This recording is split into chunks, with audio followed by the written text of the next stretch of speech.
Hello and welcome back to another episode of Into the 99, where we've got 99 cards because Commander's number one. I am one of your hosts, Daniel. I am joined with both Sherman and Slothy. Sherman, how you doing?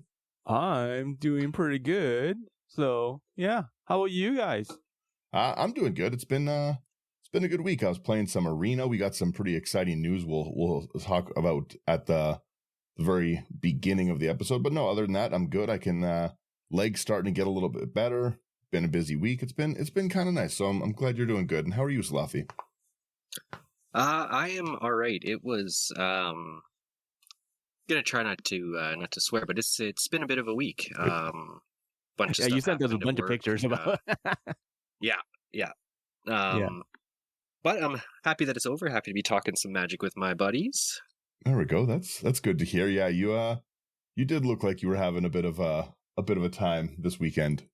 Well, I guess throughout the whole week, right? Didn't really change too much. Our good news is we got a great new sponsor for the show. So I am horrible at plugging everything. So you should start doing it now, early on. Like, share, subscribe. It helps out. It's very nice. Also, come to Patreon. Cool place. But anyways, the drum roll of it is we started working with House of Cards. They're a really, really great Canadian shop. So definitely go check them out. Buy a list there and everything. It's really, really a great place. They've given us an awesome discount code. So anyone who buys singles from them, nice 5% off if you use the IT99 code. So going forward, buy your cards from them, which is kind of cool. I definitely am a fan of that. So yeah, we will. I've got to throw logos in, and we'll get a pitch down. You guys will get it, but no, they are really nice. We've seen them lots at the face-to-face stuff. They're really cool guys. So yeah, I need celebration stuff. Just woo! Yay! Another thing too. Saturday, October 19th, we are going to be down at the Mountain View County Comic-Con in Carstairs, Alberta, at their community hall. So we'll be talking about like some of the more behind-the-scenes stuff was from my interpretation. Yeah, talk a little bit about the content creation process kind of thing. So should be kind of fun and everything. And then we have the face-to-face coming up in November. So yeah, so lots of events. Mm-hmm. Getting busy. Yeah. It's been a good time. And like I said, I'm gonna keep streaming some Arena stuff because it's fun. I'm streaming a terrible deck right now and it's a good time. So check that out if you don't follow us on Twitch and everything. Anyways, but plugs aside, we've got a deck to talk. So this Commander initially Slothy showed me, and it was one of the spoilered ones from Duskmorn. We didn't do Duskmorn spoilers. We do so many spoilers. I don't know. If people want us to do a spoiler episode, you guys let me know. We kind of missed this one, and then there's like another one coming, Frontiers. It kind of just never ends, but it was just overshadowed with other news, right? And it just took us time to get to it. So anyways, this winter Misanthropic guide is like a Daniel card all in one, because it's basically Howling Mine stapled on to a card, which is really cool. It is one green, one red, one black. I said that backwards for some reason. Don't know why. For a legendary creature, human warlock, 3/4. It has ward 2, which is annoying. Ward onto a commander is a really annoying and obnoxious thing to deal with. Then as the beginning of your upkeep, each player draws 2 cards, which is awesome. It hits us, it hits everyone. They can't really use their cards immediately, so it gives us a little more advantage. And then it has Delirium. As long as there's 4 or more card types in your graveyard, each opponent's max hand size is equal to 7 minus the number of those card types. That's pretty annoying. So that's like really annoying. That's the one part, right? So I will admit right now, there's a Tergrid in the sideboard. I moved it to the sideboard. You guys have to believe me. I'm not a bad guy.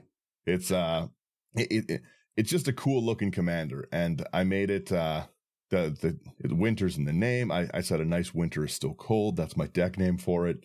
So it's a little silly, but I really like all of the cards that are in it. So let's start first with the discard. The worst of the worst parts of the deck, I would say, are the discard, which is if their hand size is reduced, they're going to discard cards, right? That's why you put a Tergrid in.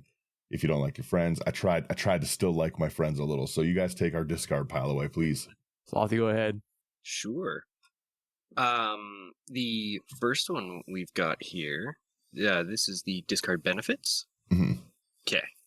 We got Geth's Grimoire.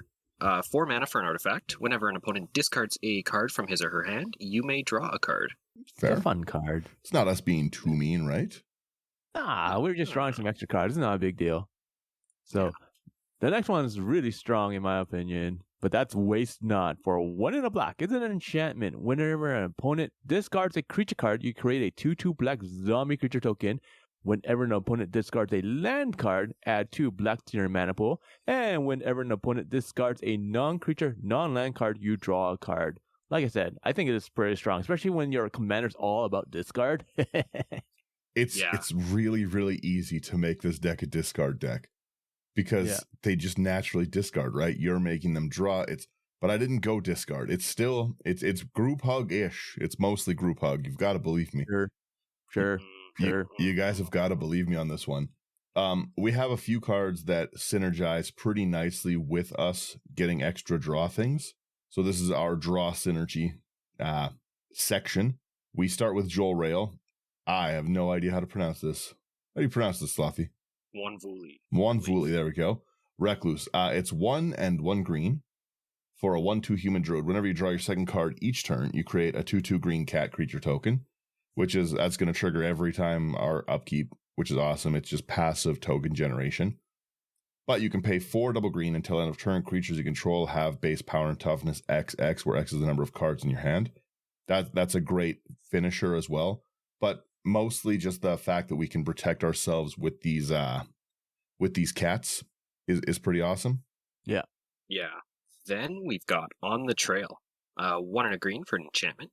Whenever you draw your second card each turn, you may put a land card from your hand on the battlefield tapped. I like this card. Yeah. I like it a lot. Yeah, synergizes very well with your commander as well. It's I find it already needs a reprint. It's a really, really good card. It just came out. But it needs another one. They're never in stock because it's so good. So many. It's just such passive good stuff in draw decks, right? Like it's just you're already drawing. If you can draw, it's an extra land drop. Like it's got a $5 thing, but in the majority of decks that are playing it, it is functioning like an exploration, right? Yeah. That you can play an extra land. But it was only printed in the commander set. I know. It commander deck for it. That's the reason why it's so hard to find. It already needs another one. All right. The next card we have here is Zerdoth, Chaos Rider for 1 in red. Legendary creature, it's a devil. It's a 2/3. Whenever an opponent draws their first card each turn, if it's not their turn, you create a 1/1 red devil creature token with this creature dies, it deals 1 damage to any target. Whenever 1 or more devils you control attacks 1 or more players, you and that player each draw a card and discard a card at random. That part's the hard part. Yeah, the discard at random is so annoying. Yeah, but the fact that you're creating 1/1 devils where, if someone kills it or boards wise, you just hit them back in the face for 1 damage, why not? Well, it's definitely nice, right? And again, another thing that's just triggering every one of our upkeeps. Yeah, it's just free value, and we love free.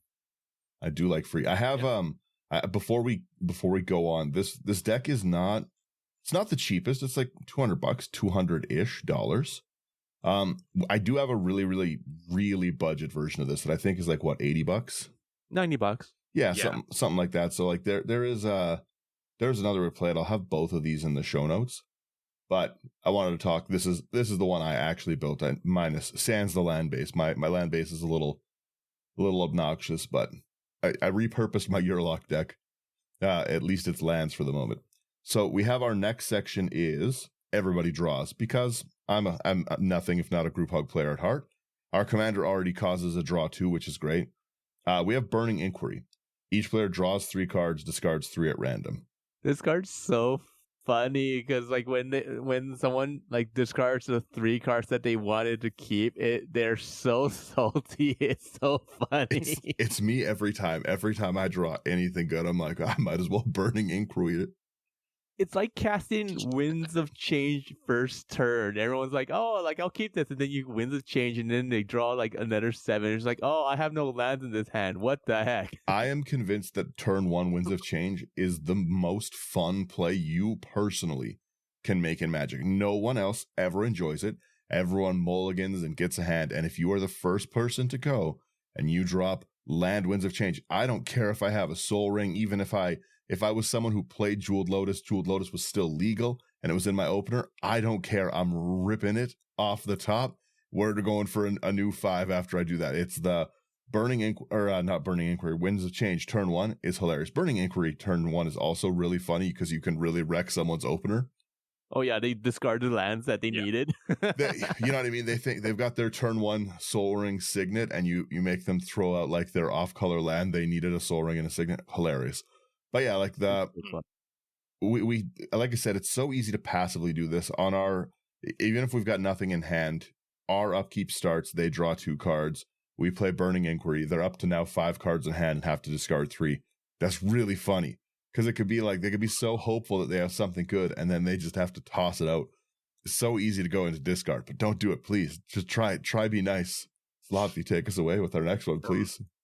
Yes, moving on from that, we've got Font of Mythos, 4 mana for an artifact. At the beginning of each player's draw step, that player draws 2 additional cards. Oh, that. Well, I've been seeing a lot of play with this lately, and it's so annoying. I love Font of Mythos. Okay, the next one we have here is Horn of Greed for 3 mana artifact. Whenever a player plays a land, that player draws a card.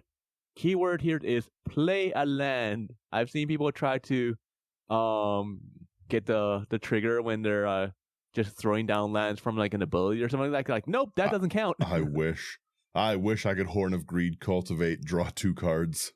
Yeah. I was like, no, you're not playing a land. You're we have our deck's signature card here because our commander is basically this. It's Howling Mine. Our commander is basically a Mega Howling Mine. 2 colorless at the beginning of each player's draw step. If it's untapped, that player draws an additional card. You may not have a hand size, but I'm making sure everyone has cards in hand. I'm so glad you're not in blue in here, or else we'll see things like Force Fruition and whatnot. There would be a Force Fruition in this list for sure. Me illegally pairing this and the enchantment Force Fruition. Don't at me. Yeah, don't at me, guys. Background on it. That's hilarious. Yeah, choose a background. Force Fruition. Next one we've got is Magus of the Wheel. 2 in a red for a 3/3 human wizard. 1 in a red, tap and sacrifice it. Each player discards their hand and then draws 7. Always, always, always annoying. Yet fun, but annoying. Nice little wheel, right? Yeah, definitely. And like let's face it, it's just a nice cheap version of Wheel of Fortune, which no one's gonna put in a casual deck. Let's face it, it's so expensive. Wheel of Fortune is not a good priced card at the moment. No. Okay, we have Otherworld Atlas for 4 mana artifact. Tap it, put a charge counter on the Atlas, or you can tap it and each player draws a card for each charge counter on Otherworld Atlas. I like cards like this. There's another one in here as well, but it's really nice to be able to, like our Zerzoth, for instance, right? Every time people draw on not their turn, we can do it this way. We've got another way of triggering that devil draw. And it takes a while to get the Atlas going, but like the moment you hit like 2 or 3 charges, it just, people just get either like happy or annoyed at it. Well, the nice thing is that generally speaking, when you're making people draw, you're making friends at the table, right? Now our commander is annoying, so we're going to be making less of the friends. You have to tell people that it's mostly group hug, right? So I like I said, I love to play on the line of group hug. Like I'm doing nice things, but how nice really are they? Yeah. But like generally speaking, people leave your draw extra cards alone, and I find that it like smooths games out for people because no matter how poorly your deck's built, if you draw 6 cards a turn and you're still missing a land, all right, I can't do anything else on that, right? Like it's just at that point you've got Arena Shuffler magic odds. The Shuffler hates me. Our next one we have is Rites of Flourishing because again I have to put it in group hug deck. I love the Bloomborough art of it still. It's like my favorite. It's 2 and a green. At the beginning of each player's draw step, that player draws an additional card, and they can dump an extra land. We are being as helpful as possible. Yeah, exactly. All group hug. Then we've got Saison, Perverter of Truth. 3 double black for a 6/5 legendary demon spirit. At the beginning of each player's upkeep, that player loses 2 life and draws 2 cards. That's a great card. Was this only in Jumpstart? No, Saison is it's an old reprint. It is It was original Kamigawa. Oh, okay, yeah. Hitting Champions of Kamigawa, yeah. That's old. Woo. A long time ago, yeah. Back in the That's day. a fun card. All right, we have the next one. What the heck is this? Yeah, no one's playing this in EDH. I'll give you that right now. Shan of Nar Isle or Ill or whatever. I don't know. Whatever. It's a red and three colors and a red. I hated the future the sight frame version. Yeah, I hated it so much. And speaking of printies, were there other printings of this? No, this is the only one. Boo. Okay. Anyways, so this card, it's a creature Ifrit. It's a 6/6. It has trample. It has Echo of 0. Mm-hmm. At the beginning of your upkeep, if this came under your control since the beginning of your last upkeep, sacrifice it unless you pay its Echo cost. Okay, cool.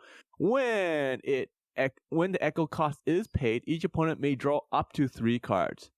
Okay, I can see why you have this. I still hate the frame.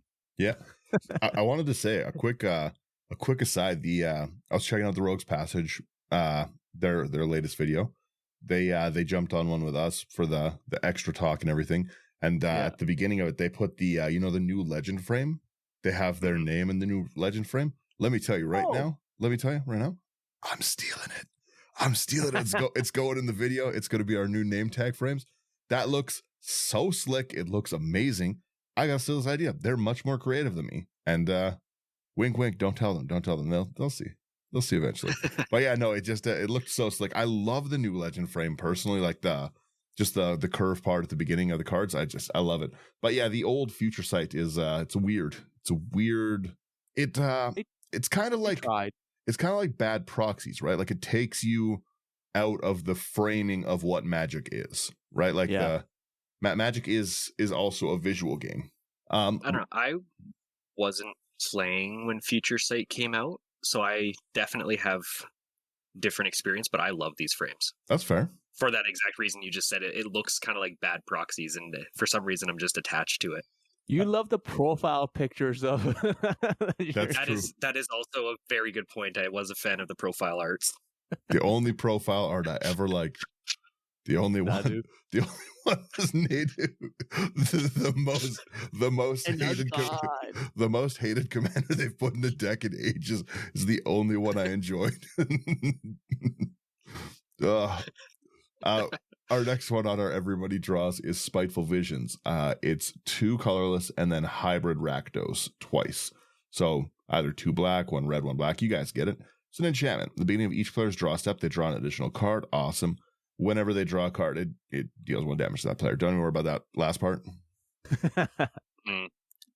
Sure. Actually, sure. Don't worry about that. One of the new cards in here that or in the set that I'm really liking too, Razorkin Needlehead kind of does a similar thing.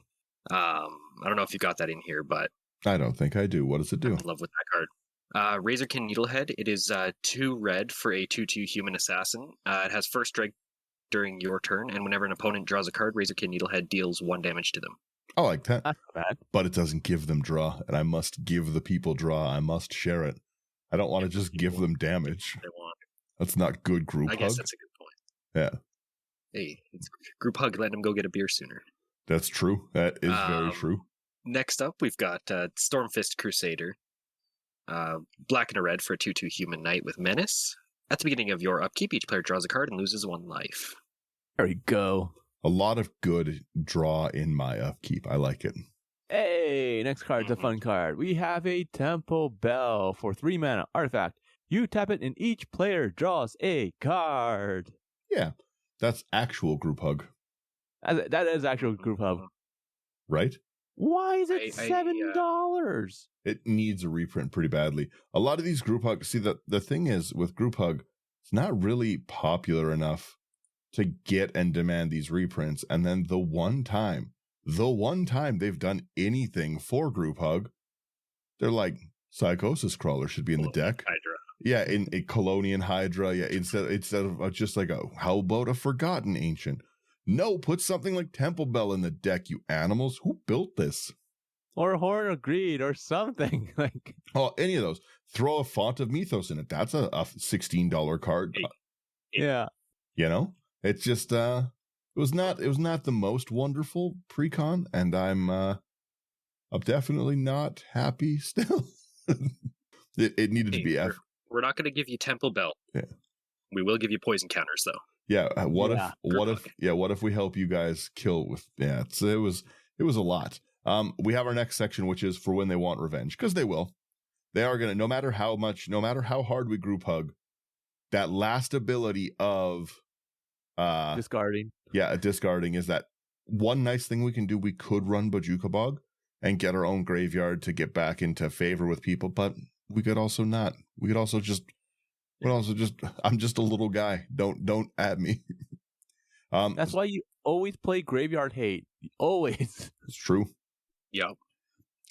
So the first one for when they want revenge is Arachnogenesis. This has been one of the best reprints, I would say, of the last year. The fact that this is down to a $2 card is nothing short of amazing.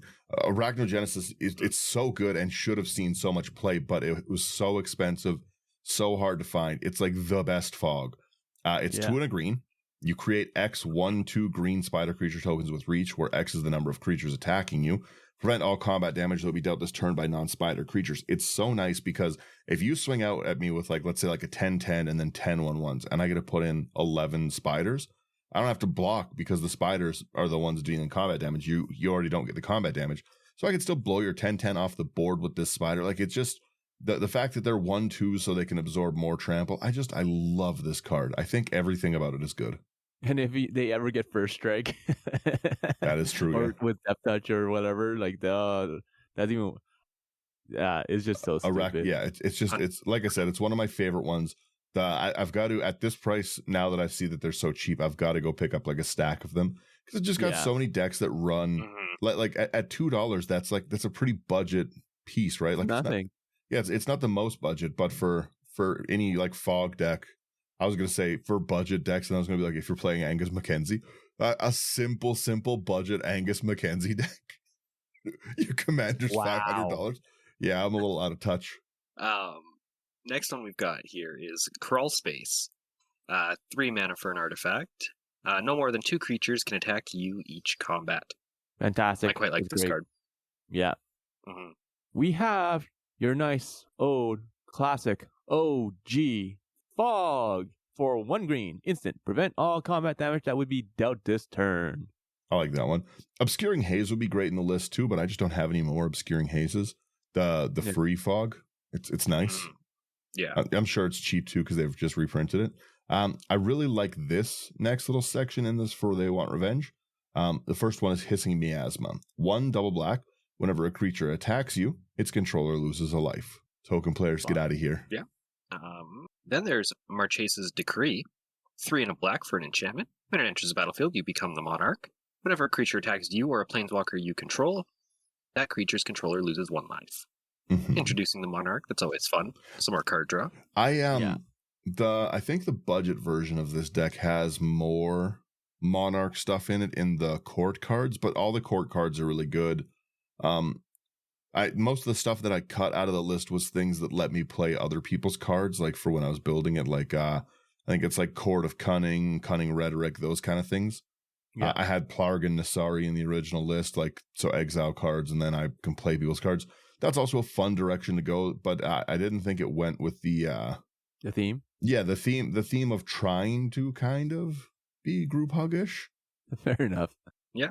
And the last card we have under this category is going to be Revenge of Ravens for 3 and a black. So, enchantment, whenever a creature attacks you or a planeswalker you control, that creature's controller loses 1 life and you gain 1 life. Ooh. Yeah, I like that. I like these little cards. None of them are too expensive to get out. We've got some pretty decent ramp in the deck. Mm-hmm. So I'll quickly take this one. We have just one flip land I threw in here. It's Revitalizing Repast. It's a hybrid Golgari. You put a 1/1 counter on target creature. It gains indestructible till end turn. It flips into Old Groves and taps for Golgari, one or the other. It's not a horrible instant, but it's I just didn't have it categorized anywhere. The land section isn't anything super amazing in this deck at the moment.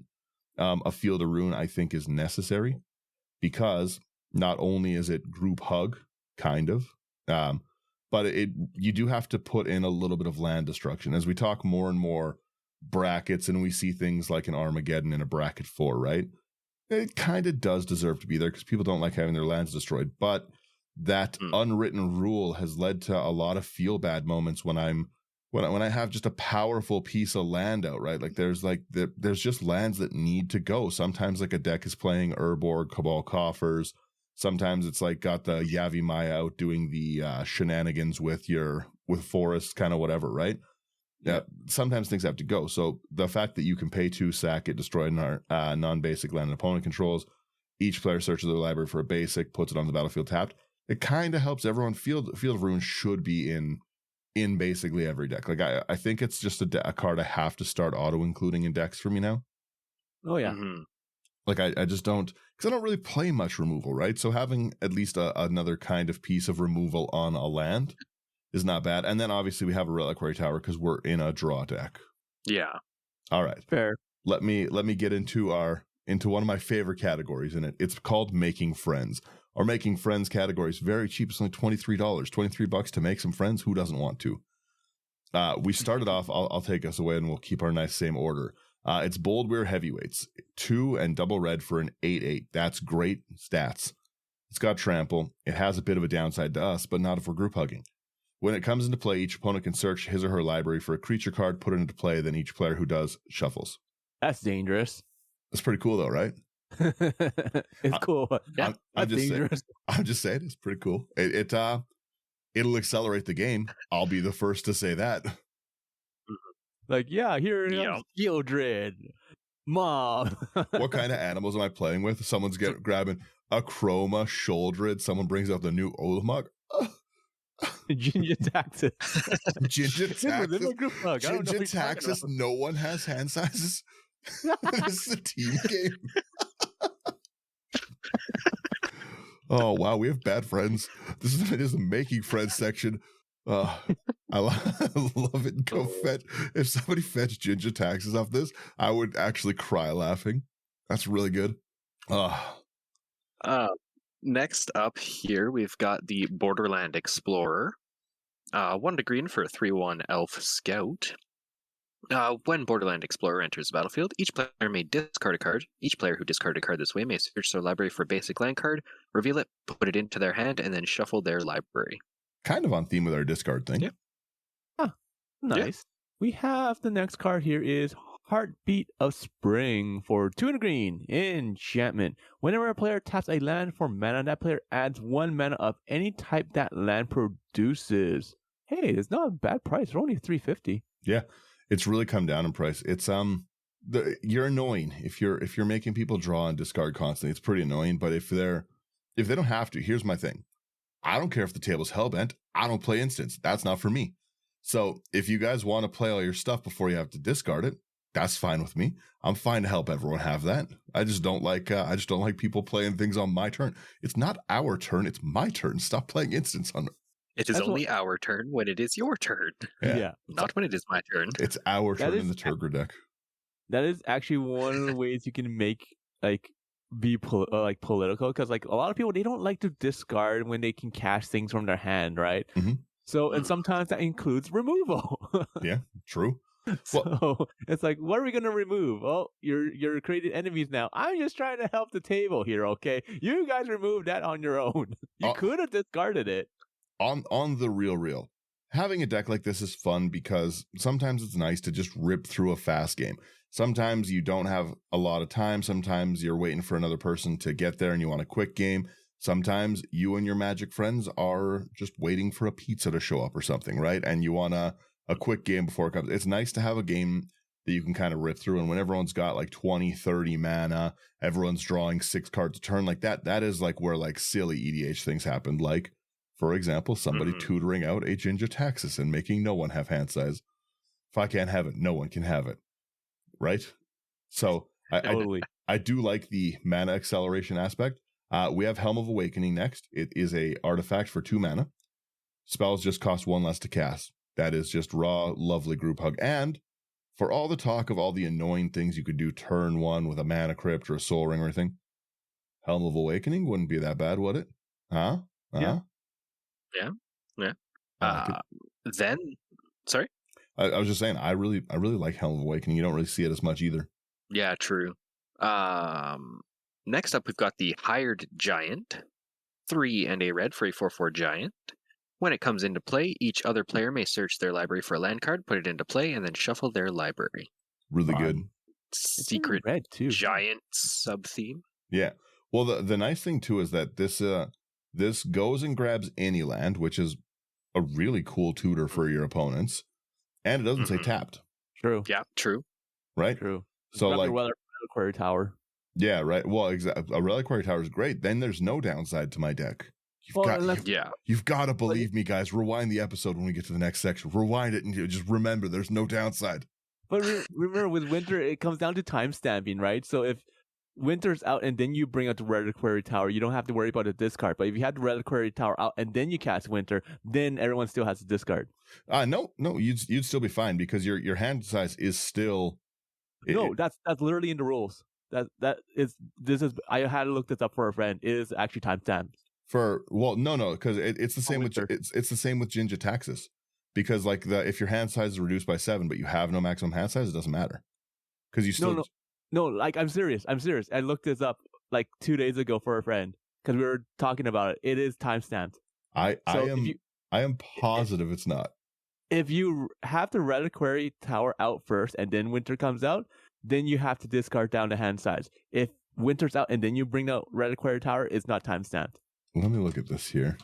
This Reliquary timestamp. Because I don't think it would. Apologies to everyone that's listening. Yeah. So if multiple effects modify a player's hand size, apply them in time stamp order. For example, if you put Winter onto the battlefield and then your opponent plays Reliquary Tower and land with you have no maximum hand size, that opponent would have no maximum hand size no matter when you started having Delirium. However, if the permanents entered in the opposite order, that opponent's maximum hand size would be 7 minus the number of cards type among cards in your graveyard. If you have Delirium, and at any time you didn't have Delirium, they would have no maximum hand size. So this was in the Duskmore release notes. Interesting. Yeah. So it actually matters. It really does matter here. You do have the timestamps here. I didn't think that's how that one would work because I thought it would, but it does. That is just from the Gatherer ruling on it. Yeah. It's right there in the rules as clear as day. And I only know this because I was like going through this with a friend like a couple of days ago, and we're like, hey, how does this work? So yeah, so if you want to play around with people, you go like Hired Giant, and they do bring out the Reliquary Tower. It's like, okay, no worries. Now you just drop down the Winter, and now everyone's because Reliquary Tower came out first, and then Winter came out. So it's time stamped. Even if you had Winter out and then they brought out Reliquary Tower, if you get rid of Winter and bring it back out again, then once again it's on top of the timestamp. So you're still gonna have to reduce the hand size by Delirium. That's still like it's an official rule. I just still don't think it's right. I think the judges are on some stuff right now. They're wilding a little bit, but apparently yes. So there's moving on. One second. So if Winter's on the battlefield and then they play a Reliquary Tower, then they have no max hand size. If Reliquary Tower's out and then Winter comes in, yes, then their hand size is reduced by Winter's ability. Each opponent's maximum hand size. Oh, okay. No. So I see where my confusion is. This is right. I just can't read. It doesn't say it reduces, because I thought it was saying is reduced by 2. Like Ginger Tax is each player's hand size is reduced by 7. This isn't that. This is setting a specific. Each opponent's max hand size is equal to. Okay, yes, all right. Well, there's Sherman with some good knowledge. I would have played this deck all wrong. I would have let all of you guys have a good hand. Now you're all going to suffer.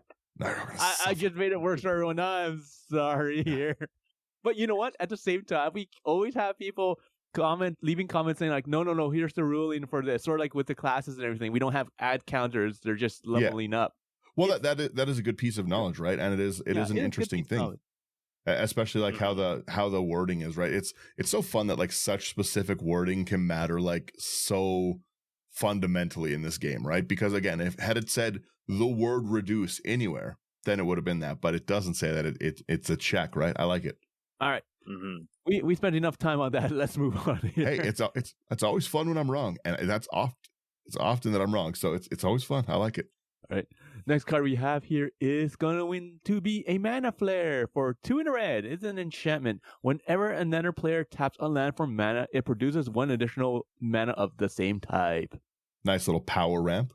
Good. I love this card turn 1. It's this card turn 1 can buy so much good favor for the table. An Old Growth Dryads. It's a 3/3 for 1 mana. When it enters, each opponent may search his or her library for a basic land, put on the battlefield, tapped, then shuffle. Honestly, on a turn 1, no one's not going to do that, right? And on a turn 1, that can really that can change how everyone's deck and everything goes. Because if I'm the first player in, I Old Growth Dryads turn 1, everyone gets to start essentially with 2 mana out. That's a pretty great way. Color fixes for the table. I love this card. Mm-hmm. I'm a simple man. Then we've got Peerless Recycling. 1 and a green for an instant. You can gift a card. Return target permanent card from your graveyard to your hand. If the gift was promised, instead return 2 target permanent cards from your graveyard to your hand. You know what's funny? Or at least I think this is hilarious. I've never seen gifting a card is a great mechanic. And I've seen so many people get salty and just hate the person that's not when they're not getting the gift of a card, and it's just really funny to me, right? So like, let's say like I'm the one that's casting this card, and I'm like, Slothy, I'm gonna gift you the card, and then Daniel's gonna be like, Daniel might be like, oh, why didn't you give me the card? Come on, I'm the one that's helping everyone. If you give me the card, I have a chance of ramping into something to help you guys even more. And then, it just turns the table. It's like, hey, I didn't do anything. Like something like this that's so simple is making people so salty. I just love it. I'm a big fan. I really like that recursion too. A double piece of recursion at 2 mana instant speed is great. Yeah. It is fun. Mm-hmm. It is great. If there is graveyard hate, it is going to go at you every time this game, because you're great.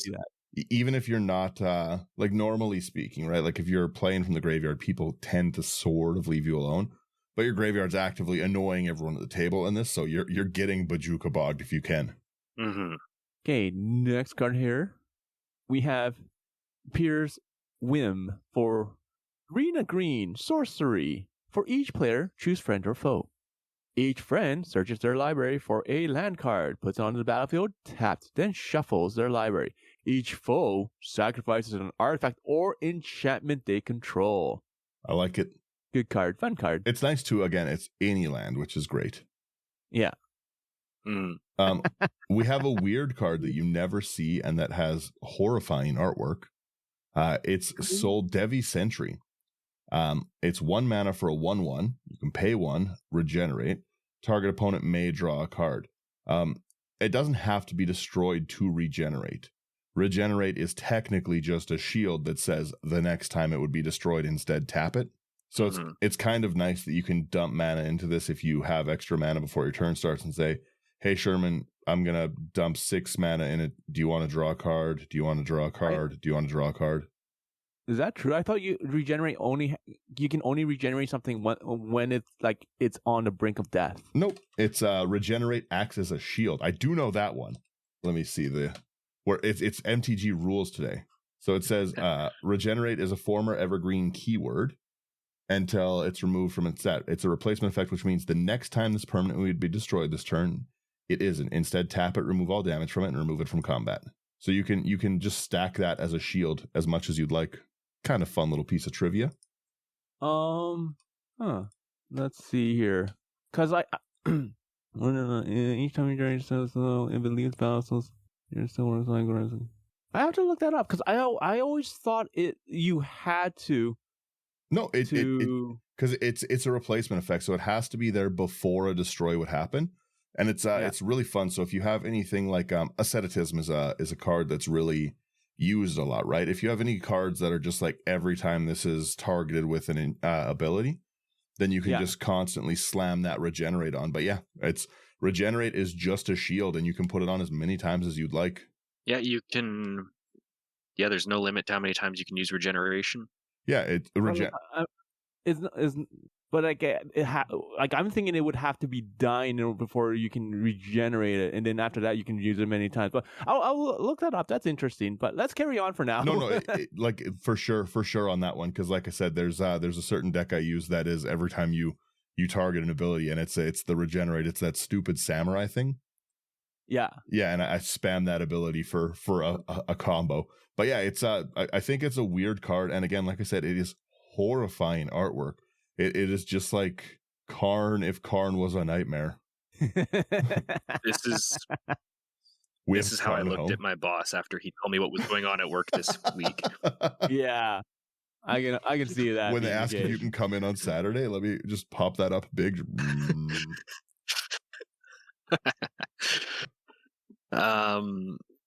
Next card we've got here is a Spectral Searchlight.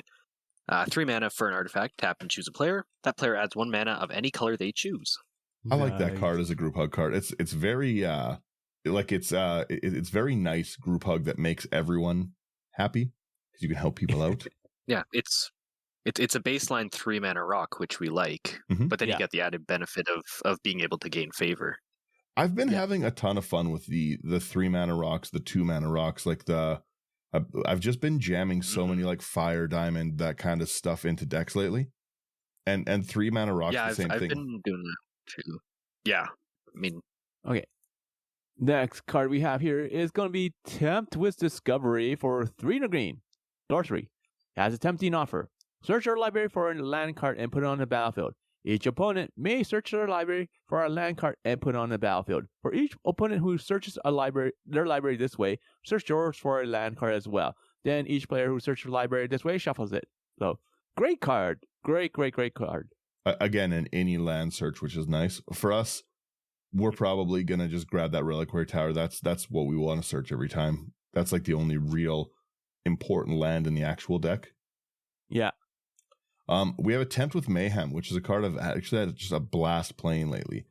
It's 1 double green. It's really, really fun. If you have the mana to do this on like a Cultivate or something, it's great because who at the table doesn't want a free Cultivate, right? It's pretty nice. It has Tempting Offer. You choose target instant or sorcery. Each opponent may copy it and may choose new targets for the copy they control. You copy it once plus an additional time for each opponent who copied it. You choose new targets for the copy. So again, if you can cast this onto like a Cultivate and stuff, right? Everyone's going to take that Cultivate. So you have a chance to get 4 Cultivates off, which is really, really strong. Oh, many Cultivates. Yeah. It's really fun. I've got this off, someone Psych Rift me, and I got a Tempt with Mayhem off, and everyone shockingly wanted it. So we got a full board reset. We have Psych Rift at home. Boo, boo, boo. It's amazing. The final card here in the Making Friends section is Wishclaw Talisman. 1 and a black for an artifact, enters with 3 wish counters on it. You can pay 1 and tap it to remove a wish counter from Wishclaw Talisman, to search your library for a card, put it in your hand, then shuffle. An opponent gains control of Wishclaw Talisman, and you can activate this ability only during your turn. I love that card. Fun card. It's great. It's best if you can find a way to proliferate it. It is very nice. It's a great proliferation one. If you have anything that untaps as well, I've seen a few people tap it like 3 times for them and then pass it empty. That's animal behavior. That's mean. Yeah, that's mean. Passing an empty one off is like I said, it's rough. We have a ramp section here. It's a pretty basic-ish one, but we'll still go over it. We've got an Arcane Signet. It's 2 mana, you tap for 1 mana of your commander's color identity. Not horrible. It's in green, it's less important to have access to that kind of stuff, but still nice. Slothy. Oh, sorry. Yeah, I was just resetting our a order. little bit jumbled. Next up we've got Cultivate, 2 and a green for a sorcery. Search your library to 2 basic landing cards, reveal them, put 1 on the battlefield tapped, the other into your hand, and then shuffle. Right. And then we got the Decanter of Endless Water for 3 mana. It's an artifact. You have no max hand size and add 1 of mana of any color. It's like my favorite mana rock. I love that card. So Yeah. good. 100%. We have Elves of Deep Shadow, which has to come down in price at some point. It's rough. 1 green, it taps for a black and deals 1 damage to you. But it's, again, still nice early color fix. Evil Elvish Mystic. Speaking of, got Elvish Mystic. Single green for a 1/1 Elf Druid, tap to add green. Then we got the Felwar Stone for 2 mana. Artifact, tap to add 1 mana of any color that a land an opponent controls could produce. We're in 3 color. We're probably going to hit something that matters. Now we're fine. We're playing green. Yeah, at least somebody's going to be playing green. We're playing green, red, black, and if all 3 of my opponents are only playing blue and white, and like I'm up against 3 Azorius decks, then I'm in the wrong place. I'm in the wrong place if it's mono blue and Azorius decks. I know I've walked into a bad time. I'm in danger. I am in danger. Yeah, I don't making the mono blue player discard every turn is not something they usually let happen. We have a Finhorn Elves, 1 green for 1/1 Elf Druid that taps for 1 green. Then we've got Ignoble Hierarch. So green for a 0/1 Goblin Shaman with Exalted. And you can tap it for black, red, or green. I can't understand why this is still so cheap. I don't know why. I remember when it first came out, it was so high priced.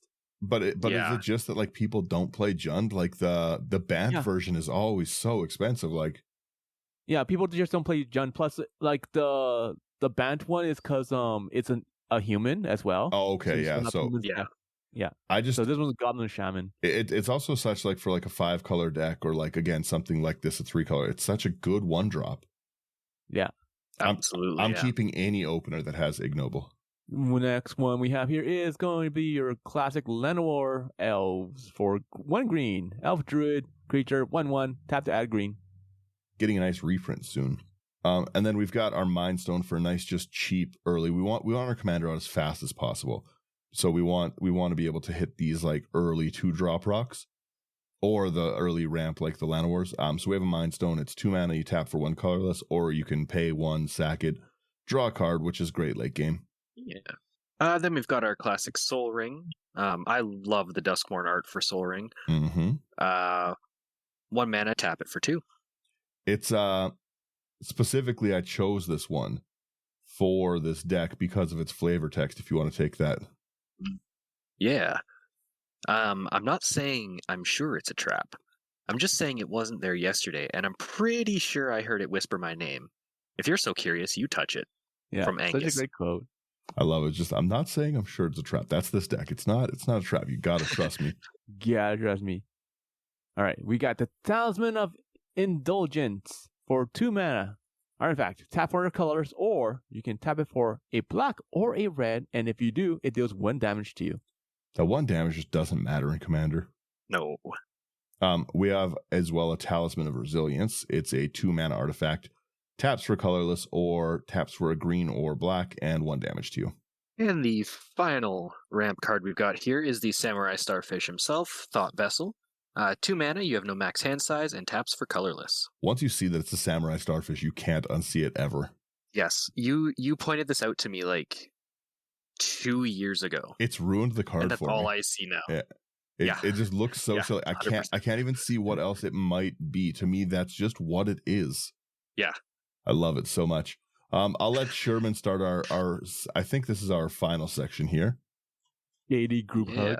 It's exactly. Shady group hug. So shady. We found this in the back alley. It's dark. We're technically we're helping people with all these cards. There is an aspect of every one of these cards that you could consider helpful. That's how you have to sell it. Okay. So the first one we have is Assassin's Trophy for a black and a green instant. Destroy target permanent an opponent controls. Its controller may search their library for a basic land card, put it onto the battlefield, then shuffle. So, if they're playing like, let's say they're playing Azorius, and they're like, oh, I don't have blue mana, all I have is white. Okay, let me destroy that white mana. Now go fetch a blue land. Technically, you are ramping them.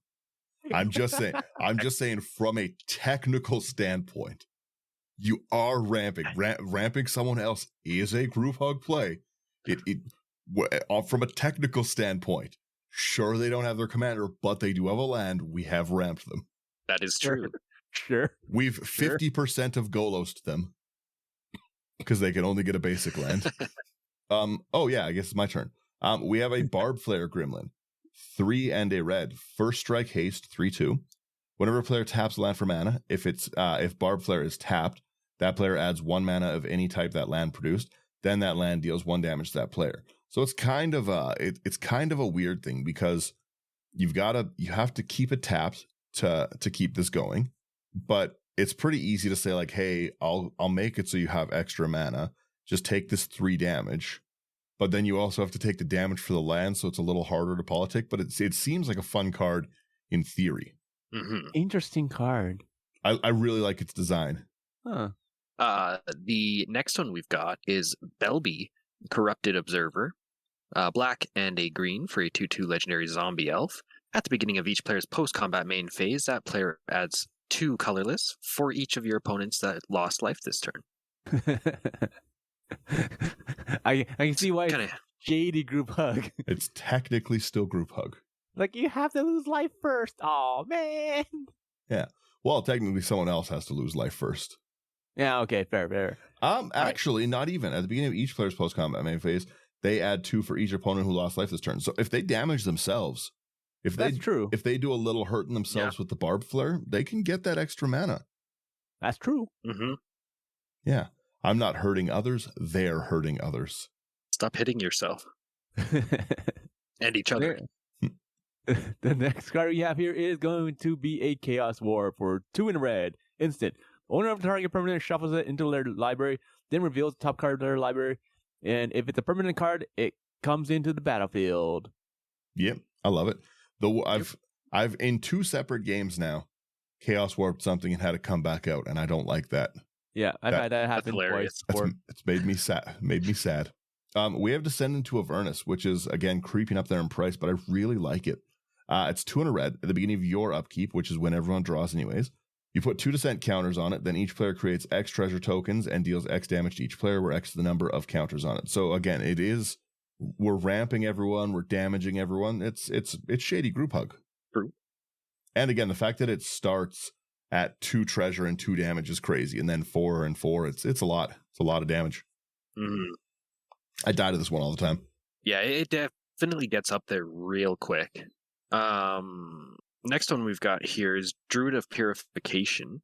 3 and a green for a 2/3 human druid. When it enters the battlefield, starting with you, each player may choose an artifact or enchantment you don't control. Destroy each permanent chosen this way. I like this because they don't have to choose. They may. The table can politics around like, we don't want to let you blow up 4 cards. True, that's true. Or they can be like, hey, Daniel's problematic. Let's blow up his enchantments. It's kind of nice that this at least can't hit me, but Druid of Purification often is played by someone else and does hit me and then makes me sad because I lose 4 things. Fair. Okay, we have Endless Whispers for 2 double. Pause for 1 sec. Technically group hug. You have to remember this. You have to remember I'm not an animal. All right. It's an enchantment. Each creature has, when this creature is put into a graveyard from play, choose target opponent. That player puts this creature card from that graveyard into play under his or her control at the end of turn. Technically group hug. We are giving our opponents creatures. I've been trying to get rid of that Ginger's Taxes, man. What the heck? I lose my creatures to it too. I don't have any creatures that care. A lot of the time this is going to be for if I'm blocking with that like Bold Wind Giants kind of thing, those things, so that it comes back in, everyone gets to tutor out a new creature, new land. I think it's fun, but it's also just really funny to have people have to give their cards away when they die. It really, really takes the threat of a board wipe away. You want to board wipe me? That's fine. Slothy's next, and Slothy gets all my creatures. I like it. We have a Guff rewrites history. Yeah. Guff rewrites history as 2 in a red. For each player, choose target non-enchantment, non-land permanent that player controls. Those permanents are shuffled into their libraries. Each player who controlled one of them exiles. I like that you can do it for yourself too. But each player who controlled one exiles from the top until they exile non-land, puts the rest on the bottom. Reading is hard. You put the rest on the bottom in a random order, and then you may cast a non-land card they exiled without paying its mana cost. So you can still get your cast triggers off for things. I like it. I really like this card. Yeah, this card is just fun overall. Mm-hmm. Non-enchantment, non-land is. Then we've got. Go ahead. Yeah. Then we've got Ill-Gotten Gains. 2 double black for sorcery. Exile Ill-Gotten Gains. Each player discards their hand, then returns up to 3 cards from their graveyard to their hand. Technically, it is group hug. If you've had to discard something you didn't want, you can have it back this way. Sure. Wait, this next one I agree is group hug. There's No Mage Advocate for 2 and a green. It's a creature, insect, druid, 2/3. Tap it, return 2 target cards from an opponent's graveyard to his or her hand, and destroy target artifact or enchantment. I think it's cool. I kind of agree. You don't need that treasure token. It's fine. Mm-hmm. Well, the other thing too is it can be salty. Like yes, I have an annoying enchantment, but again, what do you want back? Because I am going to get rid of it, but what would you like back? I want back a Ristic Study. or my Jeweled Lotus. Oh wait, you can't have the Ristic Study back. I'm destroying it again. The fact that it's only a 49-cent card for such cool recursion, I like a lot. I want to start putting that one in a lot more of my group hug decks too. Mm-hmm. We have an overabundance as well. It is 1 green, 1 red. Whenever a player taps a land for mana, they add 1 additional mana to their pool, and it deals 1 damage to him or her. Yep. Fair. Then we've got Root Weaver Druid, 2 and a green for a 2/1 elf druid. When it enters the battlefield, each opponent may search their library for up to 3 basic land cards. They each put one of those cards onto the battlefield tapped under your control, and the rest onto the battlefield tapped under their control. Then each player who searched their library this way shuffles it.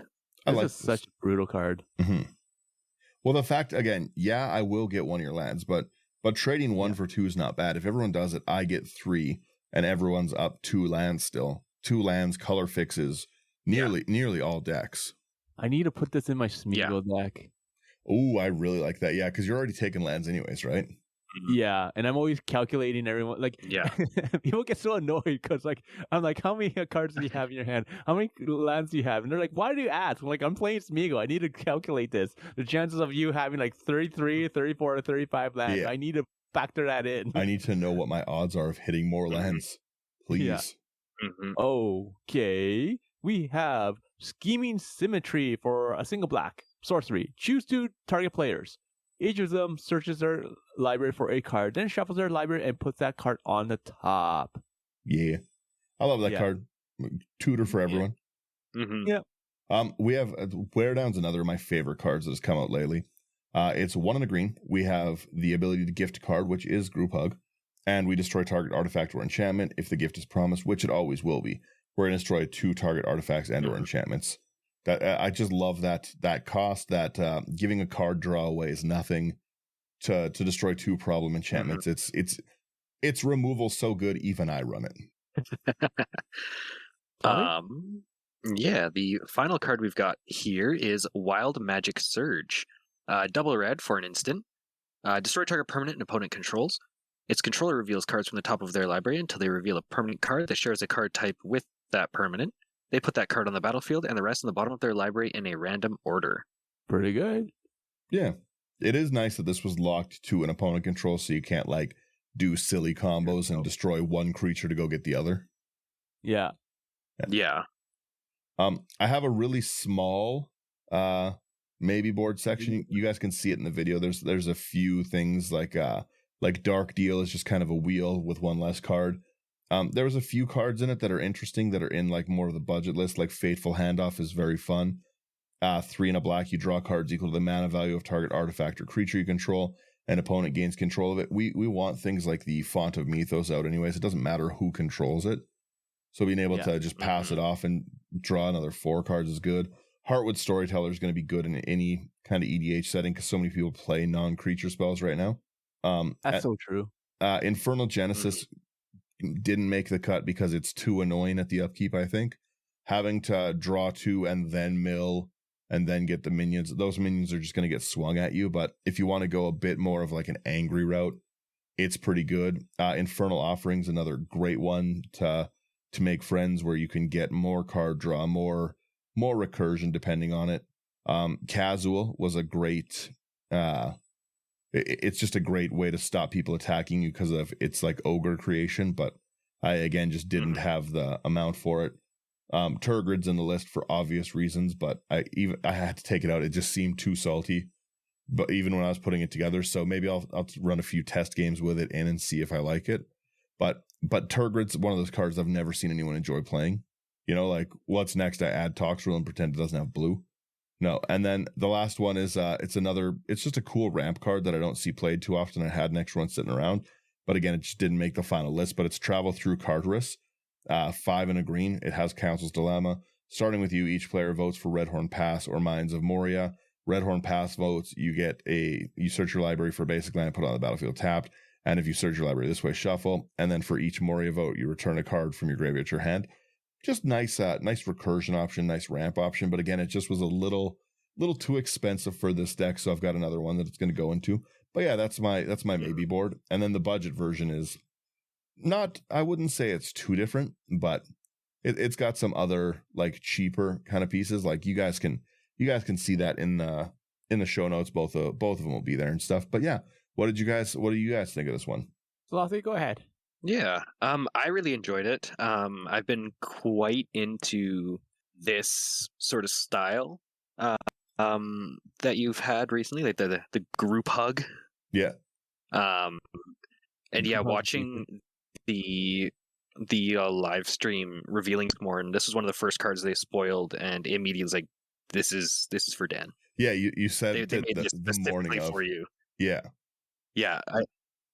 Yeah, no, I really enjoy it. I'm quite excited to play against it. I think it's going to be a lot of fun. Like you said, it's going to lead to a lot of quick games, which sometimes is needed. Yeah, yeah, I like decks that just kind of get the table going. Mm-hmm. Yeah, like it's fun to see like people go off. Let's face it, it is fun. Yeah. I like to see other people win the game. Yeah, mm-hmm. Like if you win, that's fine. But like when other people go, pull off their combos or their synergies and everything, it works really well. You can't get past it. Like that's fine too. Yeah. It's part of the game. You're not going to win every time. So yeah. Yeah. Well, it's also fun to, if you don't have a deck that is focused on the table having fun, it is really a nice. It's a nice way to try a game, right? Where you're not trying to win. You're trying to just see your buddies have fun. I always think that's a really nice way to get a game in. Yeah. Yeah. But yeah, no, that's basically it. That's the list. I'll do a quick scroll through again. And yeah, if there's things that you guys think should be in a list like this, let me know, like what you kind of think I missed. There's obviously I think this commander is going to be best built as a discard commander, but I think it's going to be not fun as a discard commander, right? So yeah, you can have it, but again, if you're going to go discard, do you really need to do like Turgrid is already the discard commander, I would say.